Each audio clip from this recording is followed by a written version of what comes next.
2025-এ যখন আমরা Facebook page যখন ব্যবহার করছি, তখন অনেক কিছু পেজের মধ্যে না অনেক কিছু চেঞ্জ হচ্ছে, এবং কোথায় কি ডিলিট করতে হয়, কোথায় কি আছে সেটাকে একটা চেঞ্জ হয়ে যাচ্ছে। 2025 থেকে শুরু করে যতটুকু বাড়ছে সব কিছু চেঞ্জ হয়ে যাচ্ছে। তো সেই হিসেবের জন্য অনেকটা প্রবলেম হয়ে যাচ্ছে। তো এই ফেসবুক এবং আরও অন্যান্য কিছু ফার্স্টেই বলবো যে ফেসবুক পেজ যখন আমরা ব্যবহার করবো, সেই পেজটাকে আমরা ইউজ করতে পারছি না, কিন্তু সেটাকে রাখবো কেন, এটাকে ডিলিট করবো কী করে সেটা। আর 2 নম্বর হচ্ছে, ফেসবুক পেজ যখন খুলেছি তখন একটা স্পেলিংটা ভুল হয়েছে, সেই স্পেলিং ভুলের জন্য একটা প্রবলেম হয়ে গেছে, সেটাকে আমি ডিলিট করবো কী করে। তো অবশ্যই বলবো, আমি বলবো ফার্স্ট থেকে শেষ পর্যন্ত অবশ্যই ভিডিওটা দেখবেন। আর নতুন হতে গেলে প্লিজ থেকে সাবস্ক্রাইব, লাইক এবং কমেন্ট করবেন। চলো দেখে নেওয়া যাক। আমরা প্রথমে আসবেন যে ফেসবুক পেজটাকে, যেটা আপনি যখন ফেসবুক পেজটা এনেছেন, যেটা আপনি ডিলিট করবেন, সেটা পেজ এনেছেন, সেটা আনার পরে আপনি কী করবেন, ফার্স্টে সেটিংস বাটনটা দেখতে পাচ্ছেন, সেটিংসটা আপনি ক্লিক করবেন।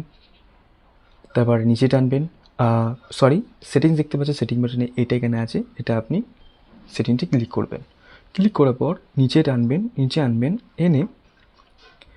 এনে এখানে এসে অ্যাক্সেস অ্যান্ড কন্ট্রোল দেখতে পাচ্ছেন, এটা আপনি ক্লিক করবেন। এখানে দুটো অপশন আছে, এখানে ডিঅ্যাক্টিভেট পেজ আছে আর ডিলিট পেজ আছে। আমরা তো হয়তো রাখবো না, কেন রাখবো, অবশ্যই এটা করার জন্য তো কেন রাখবো, তো সেটাকে ডিলিট করবো। ডিলিট পেজটাকে আমি ক্লিক করবো। ক্লিক করার পর এখানে কন্টিনিউ বাটনে ক্লিক করবো। কন্টিনিউ বাটনে ক্লিক করে আবার সেম পদ্ধতিভাবে কন্টিনিউ বাটনে ক্লিক করবেন। এখানে আবার কন্টিনিউ বাটনে ক্লিক করবেন। এখানে দেওয়ার পর এখানে যে বলছে confirm page deleting by entering your Facebook password, যেটা আপনি পাসওয়ার্ডটা ইউজ করেন, যেটা আপনি ফেসবুক পেজ চালান, সেটা আপনি যখন পাসওয়ার্ডটা ব্যবহার করেন, সেটা কিন্তু দেবেন ঠিক মতোভাবে। কন্টিনিউ বাটনে ক্লিক করবেন। এই deleting the funny status page and information, তো এখানে কি আছে আপনাকে বলবো, ডিলিটিং দ্য ফানি স্ট্যাটাস, যখন আপনি আমার যে পেজটাকে নাম হচ্ছে দ্য ফানি স্ট্যাটাস, তো আমি এটা ডিলিট করব।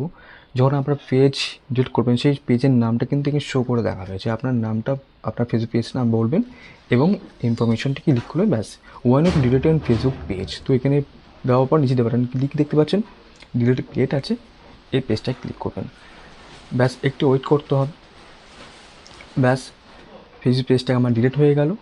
আপনি জানতে পেরেছেন যে ফেসবুক পেজ কীভাবে ডিলিট করতে হয়, এবং ফেসবুক পেজে যে কীভাবে ডিলিট করার সব কিছু শিখে নিয়েছেন। এইভাবে আমার মতন এভাবে দেখে আপনি ফেসবুক পেজটাকে ডিলিট করতে পারবেন সমস্তগুলো। আর আগে বলবো, আপনার যদি নতুন লাগে প্লিজ সাবস্ক্রাইব, লাইক এবং কমেন্ট করবেন। চলো, থ্যাংক ইউ। আর একটা কথা বলি, সবাই ভালো থাকবেন, সুস্থ থাকবেন।